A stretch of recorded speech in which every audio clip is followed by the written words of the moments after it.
Hi everyone, and welcome to today's Chrissy B Show. We are the UK's only programme that's dedicated to your mental health and well-being. So we all know that we live in a world controlled by social media, and it can be a lot of fun and really useful. It's now hard to imagine life before it. So here are a few facts for you, courtesy of The Content Factory. Now, 81% of parents report their kids start using Facebook between the ages of 8 and 13. According to Forbes, 95% of parents were aware their kids were using the service, while 78% helped create the accounts. The average Facebook user has 155 friends, but would only trust 4 of them in a crisis. Instagram has 500 million daily active users. 12.95 million photos are uploaded to Instagram each day. More people own a cell phone than a toothbrush, and every second more than 500 hours of video is added to YouTube. So some pretty crazy statistics there, but what happens when instead of using social media as a tool, it actually starts to control us? My real life story today is Munya Zaki, who'll be sharing her experience overcoming orthorexia, which is an eating disorder characterized by an excessive preoccupation with eating healthy food, and the massive impact social media can have on young people's body image.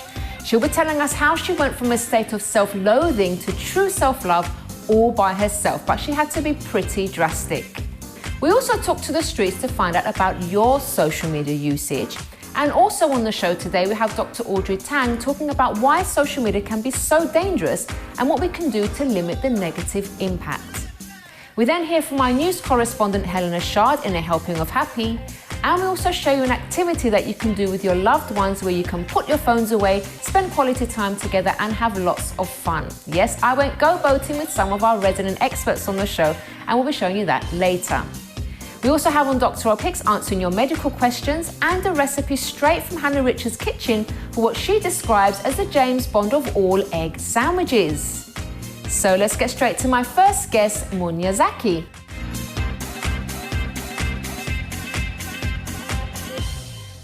Welcome to the show, Munya. Thank you very much for having me. So, lovely, happy, smiley face today, yes. But it wasn't like this not so long ago. So can you tell us about what happened to you? Yes, so about 14, I went to a all-girls Catholic school, and it was a very catty environment. And one way that I coped with the bullying was I basically took that negative energy and put it back into myself. And I started down this really difficult path of self-hate and self-loathing.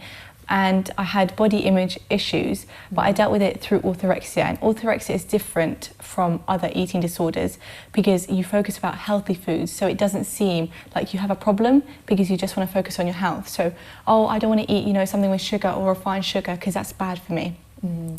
And so it was over the top. Yeah, it was like very a kind over of the obsessive, compulsive. If I could taste something with sugar in it or some ingredients that I wouldn't want in my body, then I would just spit it right out in front of other people. I wouldn't care.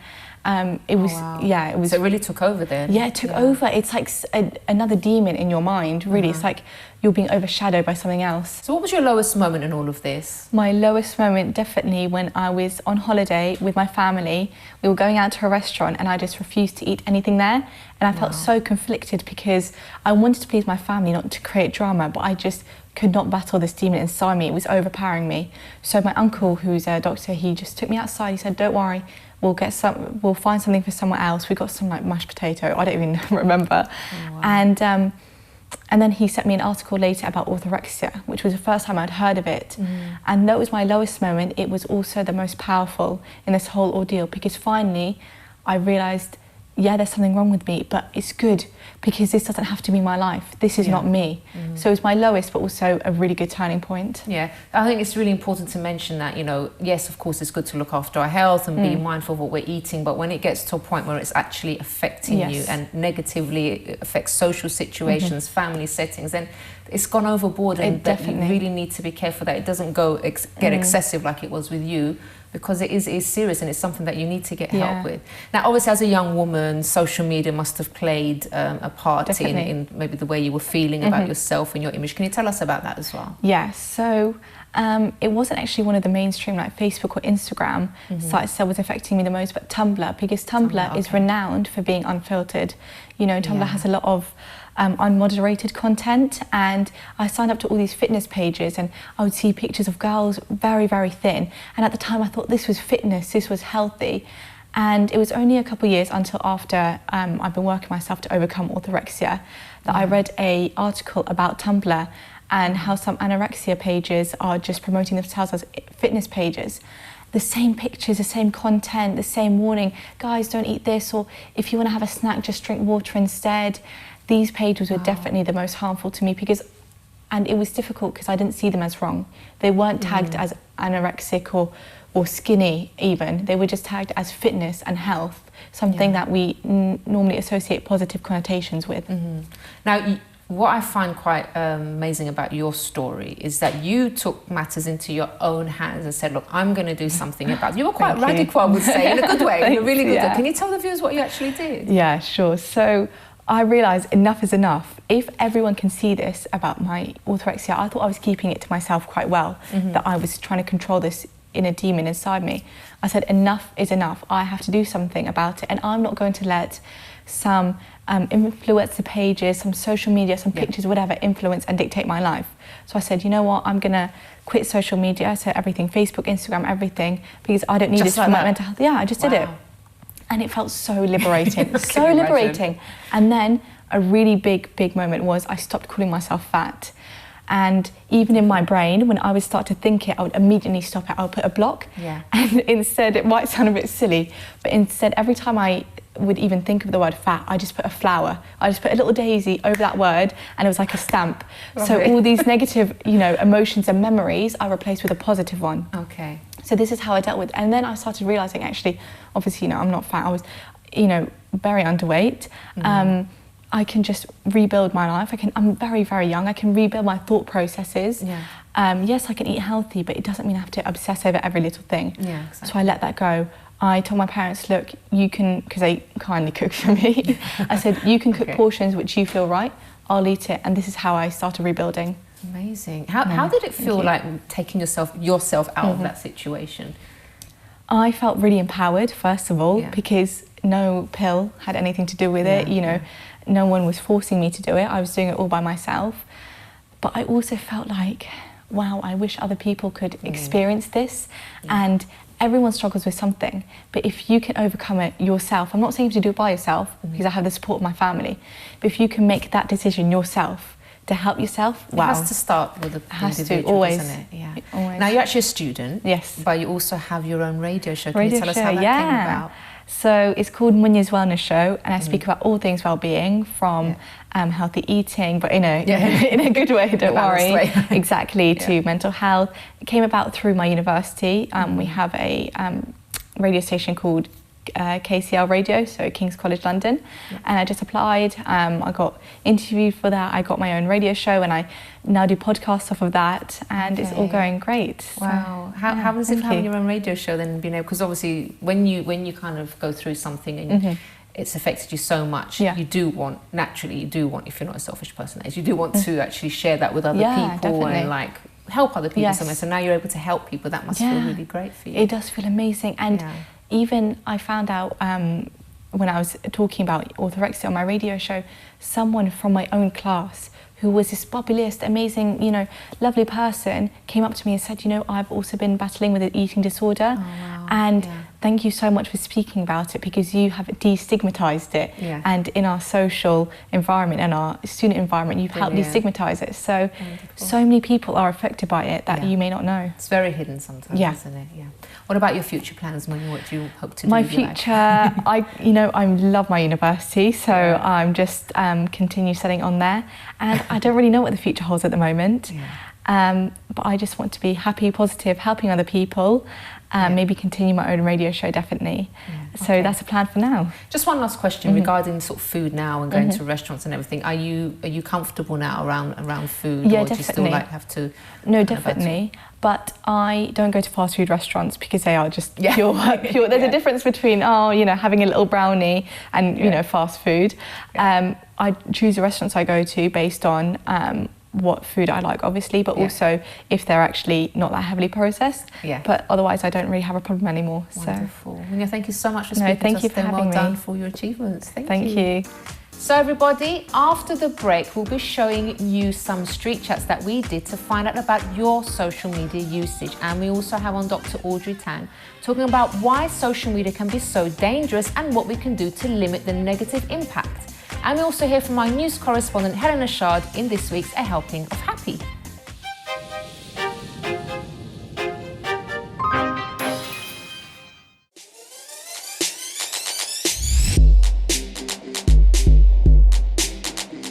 So the reason that we did the dance, through the dance, I wanted to actually show the fight against depression.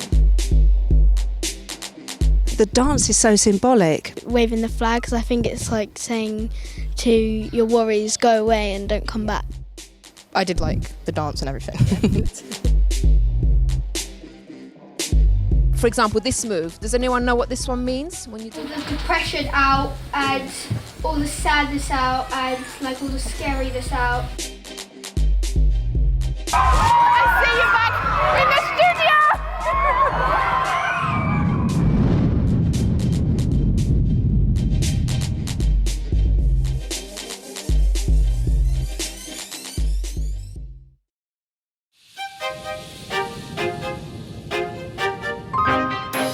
Welcome back to today's Chrissy B Show, everybody. So we've been talking about social media earlier with our real life story guest, and we also took to the streets to find out about your social media usage. Let's take a look.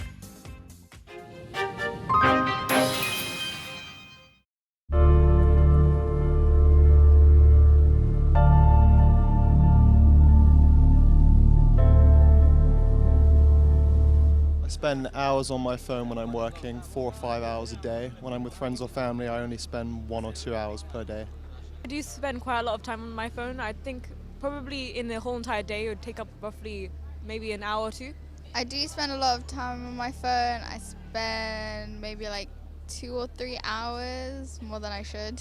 I spend around 5 to 6 hours a day on my mobile phone, probably. Maybe some more, some less, depends on the day. On my phone I spend between 3 or 4 hours per day.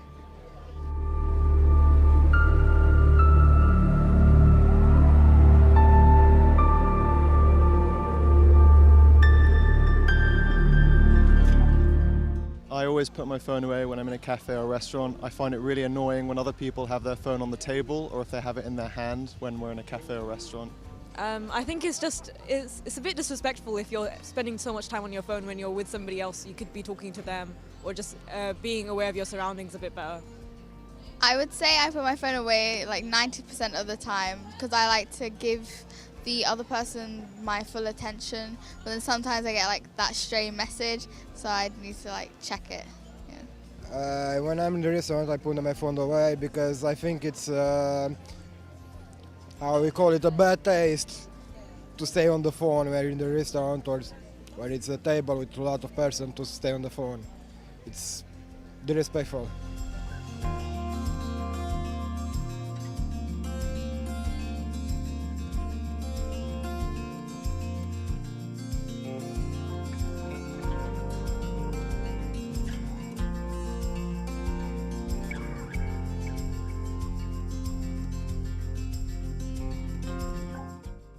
I think social media it depends on the person. I think overall I like the connectivity, I like the ability to share photos, but when people are spending hours per day on Instagram or Facebook, I think it's unhealthy. I think social media can be good at times.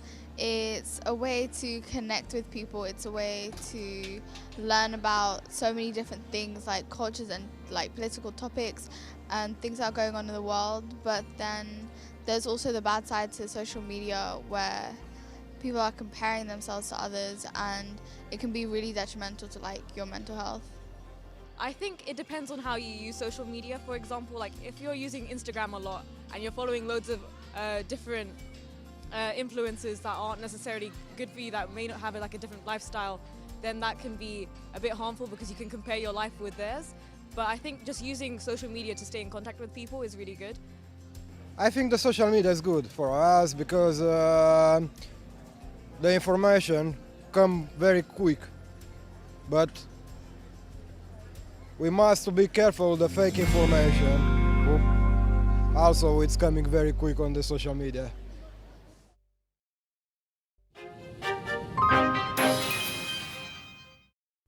Welcome to the show, Audrey. Thanks for having me, Chrissy. So the people on those street chats, they were pretty responsible with their social media usage, but unfortunately not everybody is. So what are the dangers, would you say? The first thing to think about when it comes to social media is, whilst people can say, oh, I don't get affected by it, if at any point you've ever thought twice about posting something, or you've taken something down because it hasn't had enough likes, believe me, you're affected by it. So that's in itself a danger. It can lead to, if it's not used appropriately, depression, because you're comparing your life, which you live 24/7, to somebody's highlight reel. Anxiety, because other people are always tending to post achievements and things that they've done. But again, we forget, because people are posting highlights, that it might have taken them ages to get that achievement. And so that makes us a little bit anxious. And then we start feeling anxious if we're not posting achievements as well. So that becomes a problem. Another issue is the fake news idea. We need to become very discerning with what we read. Otherwise, we might just see all of these adverts for various miracle cures as, oh, that's what I need to buy next. And that can be problematic for us.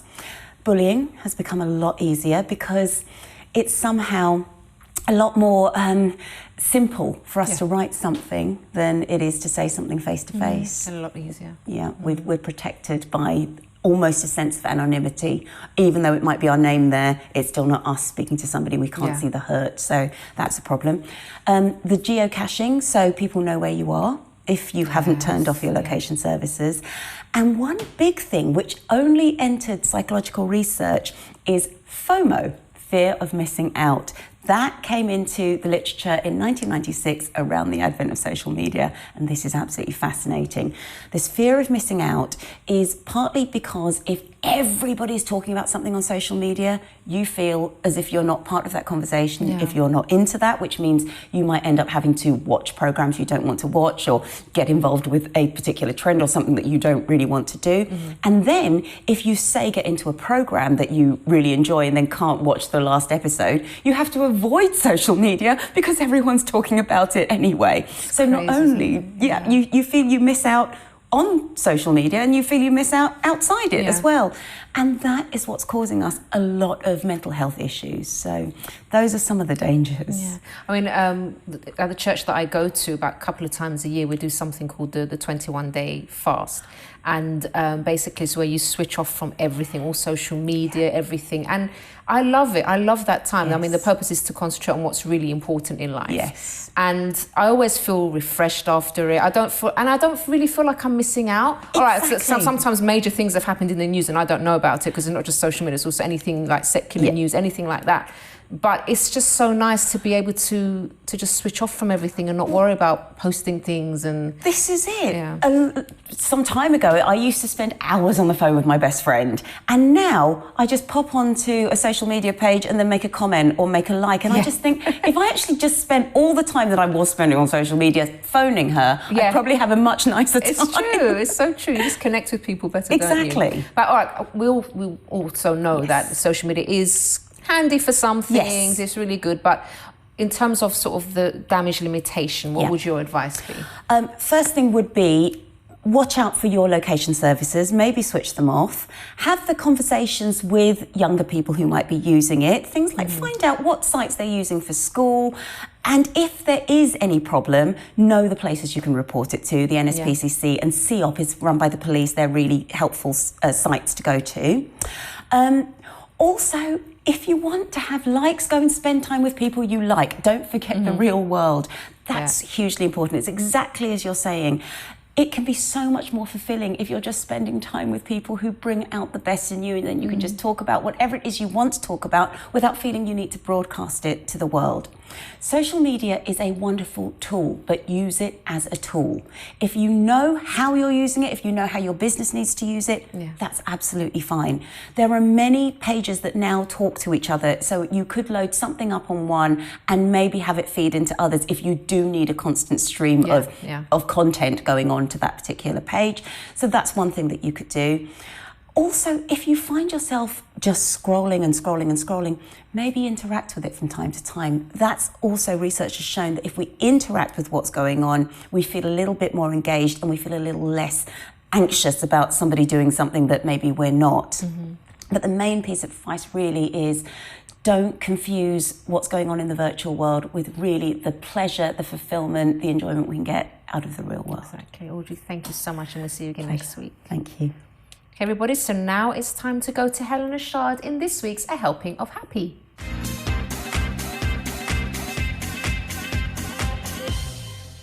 Welcome back to the show, Helena. It's lovely to have you back. Thank you. Very happy to be back too. Yeah, had a lovely holiday. Had a lovely holiday in Wonderful. Paphos, Cyprus. Really loved amazing. it. Great stuff. So I'm going to start with Fortnite. I don't know if you know about Fortnite, but it's a video game. And recently there's been a video gaming tournament, and it's the Esports World Cup. Which I find, I'm not into gaming, but I just found incredible because it was in New York and everyone buys so many tickets to go and see it, and basically the top section of gamers are there, and they to win the title of top gamer. It's free to play actually when you're playing at home, and you play and connect with people all over the world.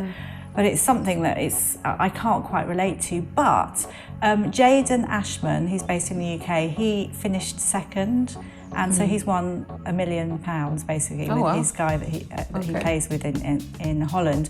But the thing about it is that his mum was absolutely adamant, was absolutely against him playing online because he was playing every day, too many hours, and she wanted him to concentrate on schoolwork.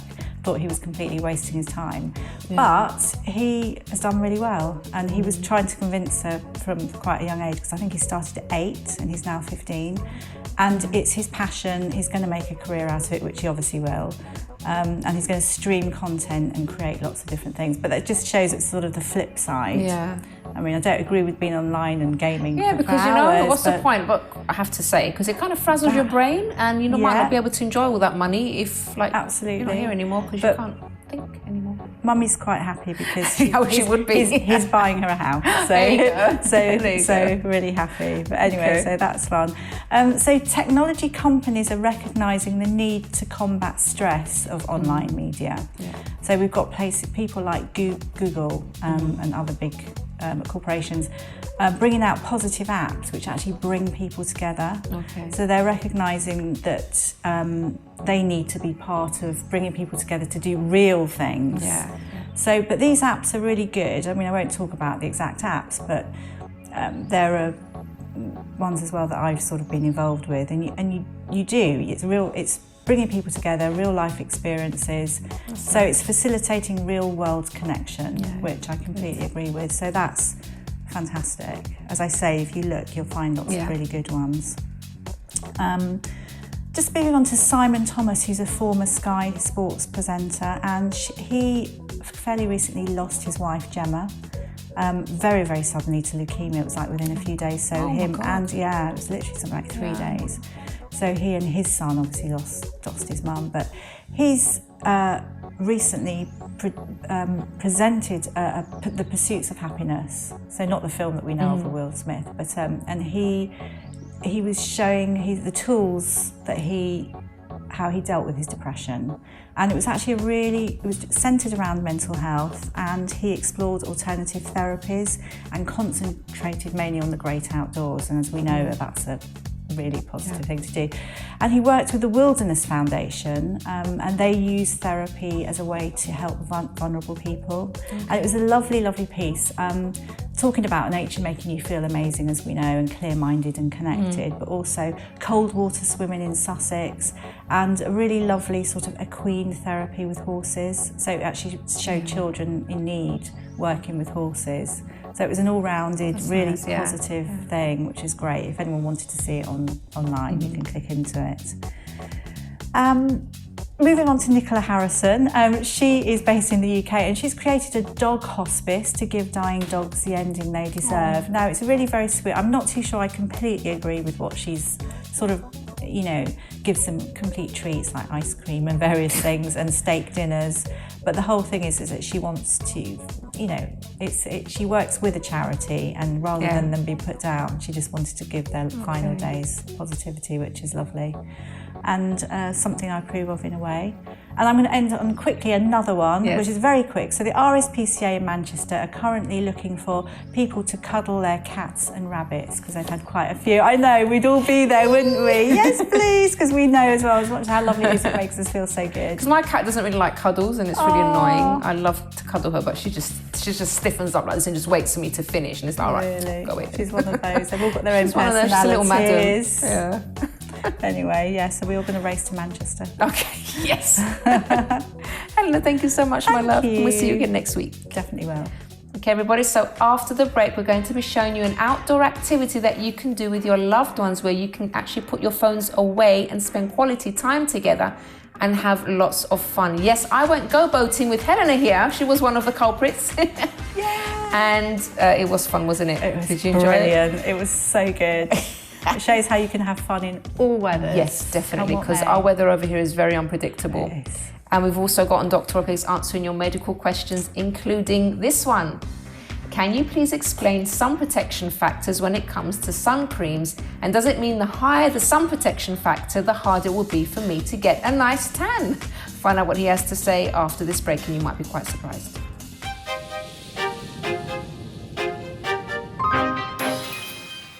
Hi, I'm Chrissy B, host of the UK's only TV programme dedicated to mental health and well-being, The Chrissy B Show, which airs on MyTV Sky 191 every Monday, Wednesday and Friday.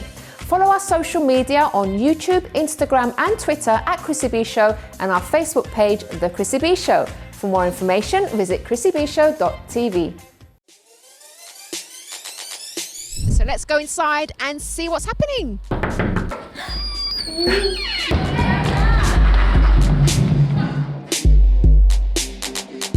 Everyone has problems, right? Everyone goes through things. But the important thing that we were trying to get across today is that you don't have to stay alone with those problems, right? You can open up and talk about them. If you don't tell nobody, you're keeping it inside and you're making yourself more worried. Absolutely fantastic dancing and stomping out those emotions. Yeah, that was fun. I've been practicing in PE lessons for the warm-up, so they've been showing me some good dance moves.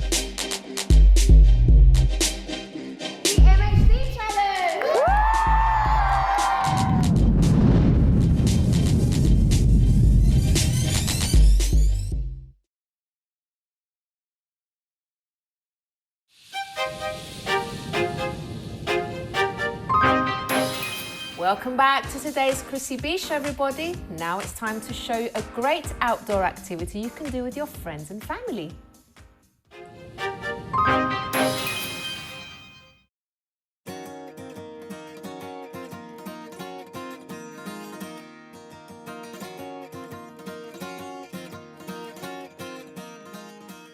Hi everybody, today I'm here at Go Boat and we are trying a new activity. So basically with this company you can actually hire a boat, it fits up to 8 people, but you get to drive the boat yourself. So you get a bit of training at the beginning, you can invite your family and friends, have a picnic on the boat as well, something very different that you can do. This is not something that I've been on boats before, but not one that I drive myself and where you can have a picnic and everything. So it's a new activity. And actually we do encourage our viewers to get out and about and try new things, especially when the weather's nice. The weather's not great at the moment, but we're hoping to get some sunshine. But anyway, we're still going to go. I'm also going to be welcoming a few of our resident guests to get them out of the studio and doing something different as well. So really looking forward to it. So everyone, I'm now here with Alex from the Go Boat crew. He's going to tell us a bit more about this company. Hi, Alex. Hiya. So thank you for the training just now. So can you tell us, how long has Go Boat been going? So it's 3 years. This is the beginning of our 3rd season. We started with 1 location and 6 boats. We've now got 16 boats here and 2 locations. Can you tell us how it all works as well? Yeah, really easy. So you basically hire a boat yourself, take up to you and 8 friends. All eco-friendly boats, fiberglass, but also made of recycled plastic bottles, reusable wood, and obviously electric, which is our main selling point. So you just basically hire a boat, go out on the canals of the river and have a good time. And what do you personally love about working here? Being outside the whole time. There's not many jobs in London specifically where you can be outside the whole time and have a good time. We have a lovely crew, so it's amazing to work here, but mainly for being outside. And why should people try something like this, say if they're not really used to boats and maybe don't go out much? Why is something like this really good? I think it's really easy to do you know, the typical trips in London, like go to Big Ben and see all the tourist stuff, but this shows you like a completely different side of London, the canals, and England as well. Like, we have a great canal network. Go and see it. Don't just do all the typical stuff you see on Facebook. Do this instead. All right. Alex, thank you so much. No, that's right. It's been lovely. Sit on the left-hand side before the tunnel. If it's clear, you can go straight through. Just keep it on. All right? Yeah, you can keep going. All right? Yeah, exactly.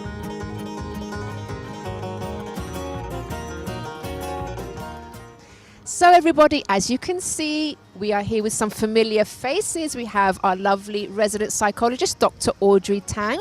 We have our lovely news correspondent, Helena Chard. And of course, we have our medical expert, Dr. Rob Hicks. Now, we thought it would be good to get us out of the studio because I think we've been in the studio a bit too long, haven't we? Now, why, Helena, do you think it's so important to get out and about sometimes? Oh, I think our hearts and our minds are inspired by nature and being out and about, and I think it's fantastic. For me, it just inspires creativity and makes me think more and actually come up with the most amazing ideas as well, I find. And Rob, you actually quite experienced on boats, aren't you? I have some experience on boats. I grew up on boats, essentially. I mean, as a family, we always had boating trips and boating holidays. My dad was in the Merchant Navy, so I had no choice, really. So, Audrey, why do you think it's important to be outside? It's something you can do with friends, and it's free as well, so there's no excuse for not doing it. It's great to be out in the open air. The fresh air does us a lot of good. When there's sun, it's nice for your vitamin D as well. And generally, being outside, being in nature does make us feel better. There has been tons of research which shows that plants, being out with friends, just getting that fresh air makes us feel good. Amazing. All right, so Rob's had the training. I wasn't paying any attention whatsoever to when Alex was speaking about where we're going. I get lost just down the road. So, Rob, you're going to be hopefully safely taking us around.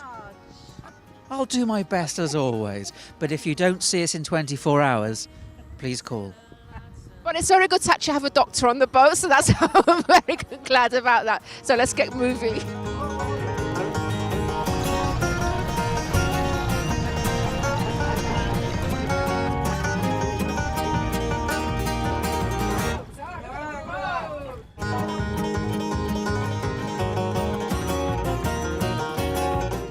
Yeah, look at that. Having a lovely picnic on a rainy day. They were approving. Singing in the rain, just singing in the rain. What glorious feeling, we're happy again. No matter what the weather on the Chrissy B Show, we are always very happy. No, pull it towards you. That's it. It's not going. It's not going. It goes the opposite direction to where you think it's going to.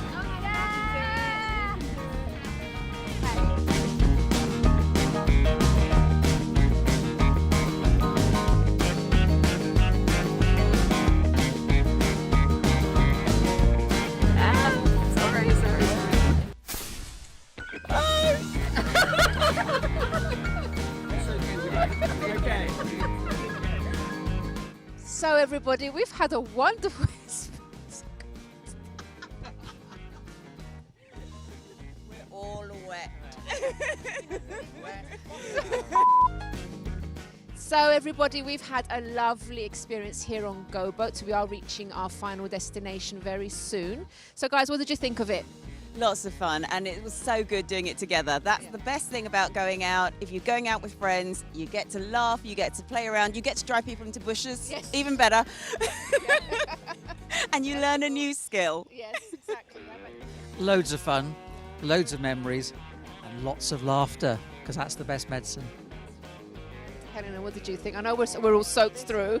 Fantastic time, lovely food, lovely company, and we're not going to forget this, are we? We will always be talking about it, that's for sure. Obviously, we were expecting sunshine today, but even still, though it's been raining, as Helena said, we're not going to forget this because it's just been so funny. As I said, we're soaked through. It's been raining most of the time. Now that we're actually getting back, the sun's starting to come out. Typical English weather, but that's absolutely fine. We've had a lovely, lovely time today. Definitely go boating, I would recommend. And maybe we can come back when it's sunny another time. Amazing. Can we? Yes, please. That'd be great. So back to the studio.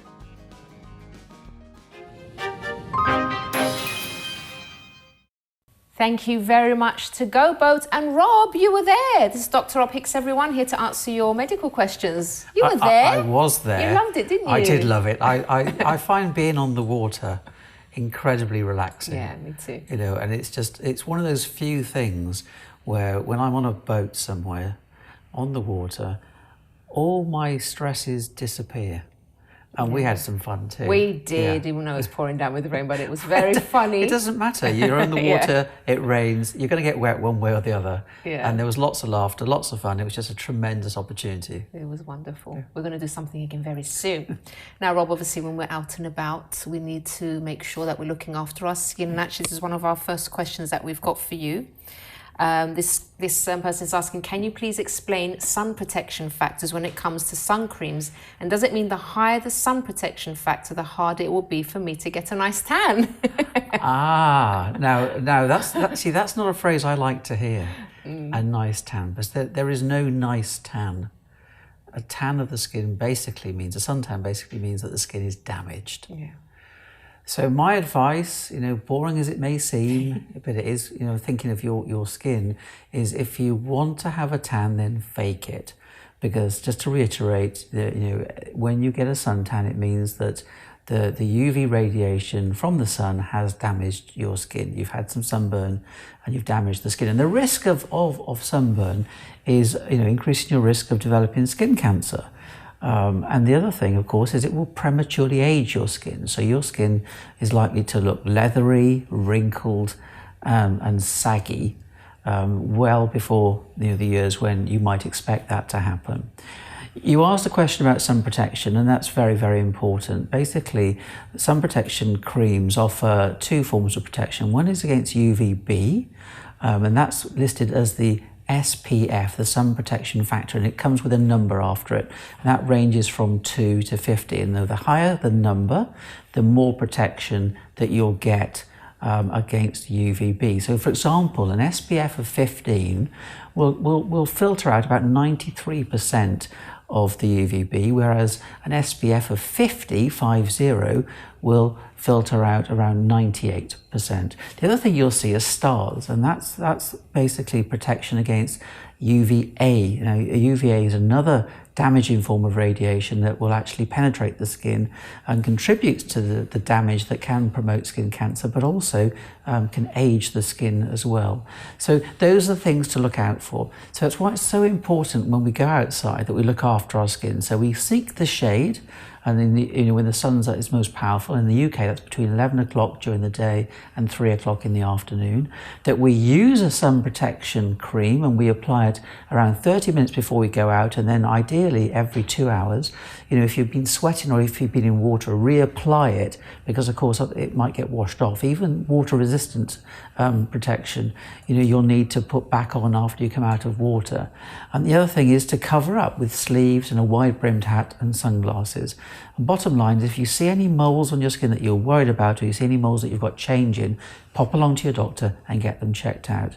Yeah, see, I know tans look nice, but let's face it, they only last a couple of weeks at the most, and all that damage that you could be doing to your skin, is it really worth it? I have a history of sunburn from when I was a child, when we didn't know the risk. We thought it was good for us. And so I'm very keen to help other people protect their skin, because I've gone through a few scares, and I don't particularly want other people to have to go through the same anxiety that I've been through. And it's a way of protecting, looking after your skin. Yeah, definitely. Okay, and another question. I'm pretty sure I'm lactose intolerant, as I get an upset tummy and the runs whenever I eat dairy. However, I'm willing to put up with these symptoms as I don't really want to give up dairy. But could this cause any serious health conditions for me in the future? Right, that's a lovely question, and it's good to ask that sort of question. My advice to you would actually be to keep a symptom diary. So it sounds like you've made a link, but write it down. Write down the foods that you're having, the activities that you're doing, how you're feeling, and to see whether there's a direct link between your symptoms. The other thing I would do is, before you make a self-diagnosis, is I would have a checkup with your doctor, because the reality is it could be a lactose intolerance, But there are other medical conditions that can cause similar symptoms. Irritable bowel syndrome, IBS, for example, can cause similar symptoms. So I think it's very important that you do get that checked out.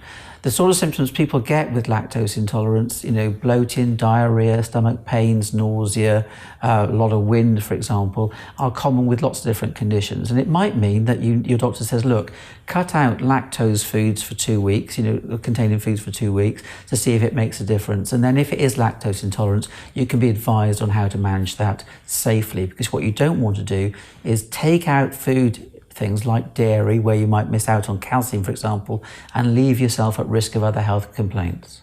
Rob, thank you so much. My pleasure, and as we'll always. See you again next time. Yes, indeed. Thank you. Well, everybody, after the break, we go to Hannah Rich's kitchen for what she describes as the James Bond of all egg sandwiches.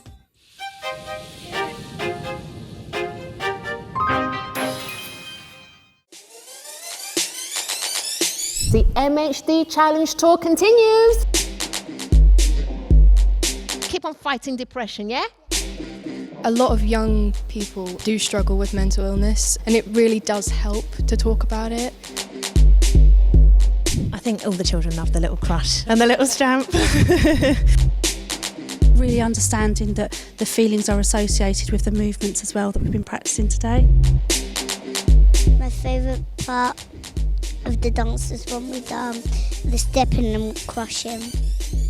I'm going to recommend this to all my friends and make them do it.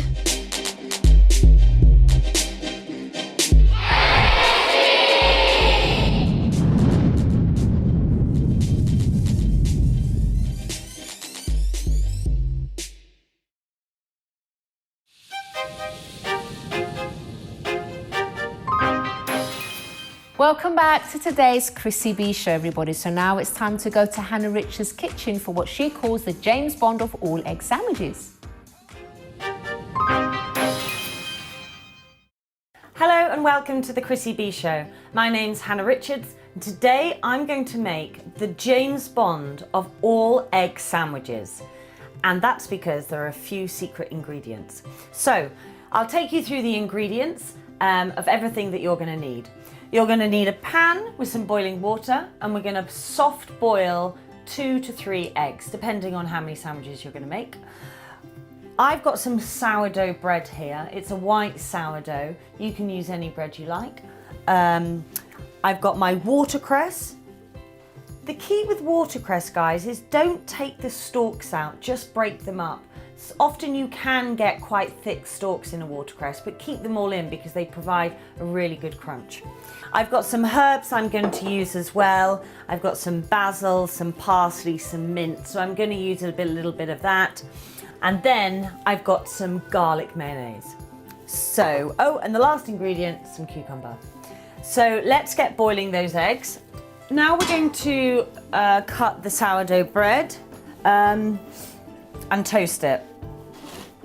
So make sure you've got a good sharp knife.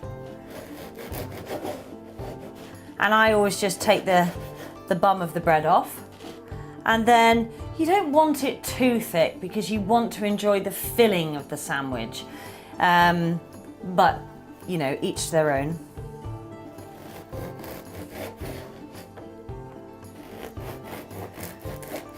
So a nice thin slice.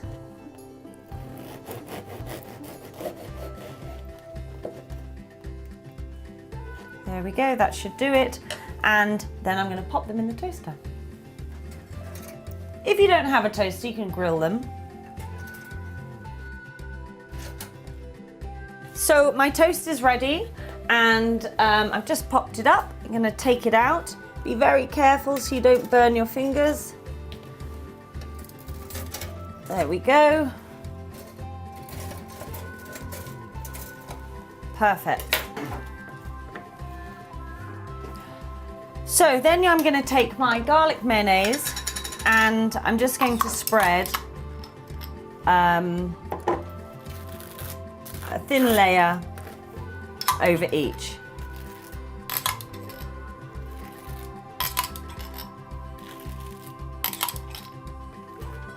There we go.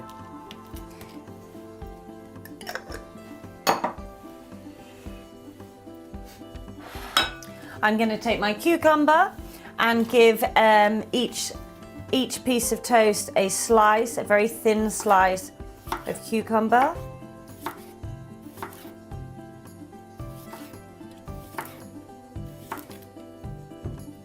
So just place 2, maybe 3 on each one.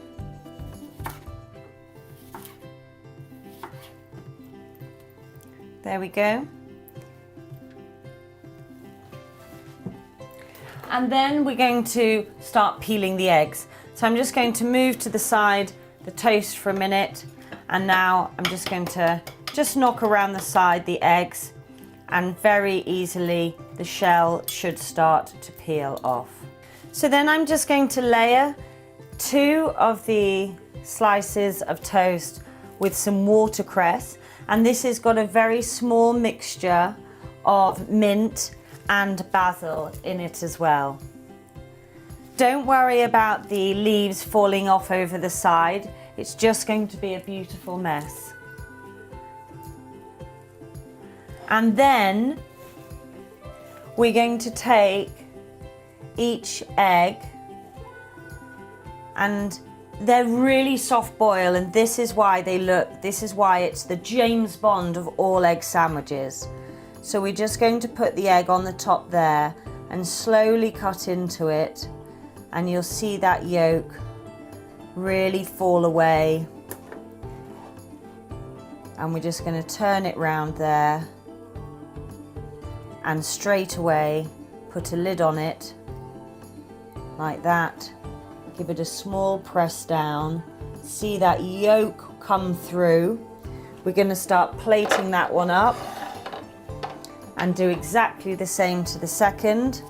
Get all those yummy leaves on. Cut straight down into the middle. See that beautiful golden yolk come out. This is when timing your eggs, guys, is really valuable. There's nothing worse than a hard-boiled egg. And straight away, put the lid on again, squash down, and plate up. So there you have 2 James Bond egg sandwiches.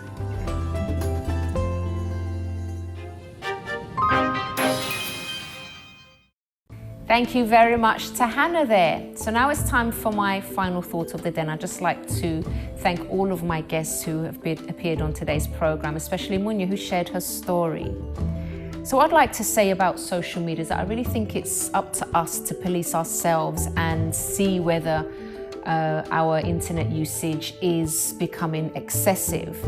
Now, how do we know when it's getting a bit too much? Sometimes it could be other people that point it out to us. So maybe a loved one, maybe you have a partner that kind of starts complaining that you're ignoring them because you're always on the phone, you're always on social media. So yes, we should pay attention to that. But also we need to see the signs for ourselves and not really depend on other people to tell us. So if, for example, you start to feel quite anxious if you're not on your phone, if you're not finding out what's going on, if you start to see that you're not getting things done, maybe you don't realize how much time you're actually spending on the internet on your phone, and you're kind of getting behind with stuff. Things are unorganized. You're getting behind with stuff at home. Social media is starting to interfere with your work because when you're supposed to be working, you're doing something else. You're very distracted. So see if things are getting a bit kind of out of hand and it's not really running as smoothly as before. Something that I noticed about myself, and I had to be quite radical, I would say. I was following quite a lot of people, and I did find myself, my way of relaxing started to become going on Instagram. So for example, I'd be working and then I'd be like, okay, I need a break. And the first thing I would do was pick up my phone and start scrolling and looking at pictures, because I like pictures. I start looking at pictures, going through, that person's in a nice place, and all these kind of things. And I started realizing it was getting too much. Like that seemed to be my only kind of break that I was having. When I saw that it was becoming an issue, what I decided to do was just unfollow loads and loads of people. Now, even though it might be like, but what about your friends, your family and stuff like that? But I did it for my own well-being. because I saw something was getting overboard and it was affecting me and it was starting to give me headaches and all these kind of things, that's what I decided to do. I don't need to see what everyone's doing. I don't need to follow loads of people. I follow very few people, and I'm sorry to all my friends and family and stuff like that, that, you know, maybe, you know, you're following me and maybe I'm not following you, but I just felt that it was something right to do for myself because I saw that it was affecting me. It's not to say that I'm not going to go back to, you know, following lots of people afterwards when I feel like, you know, I can be more control and I'm not going to use it in a way that affects me. But that's something that I decided to do for myself, and this was quite a long time ago, and I've actually stuck with it because I feel better for it. I don't waste time on social media. I've got other more important things to do.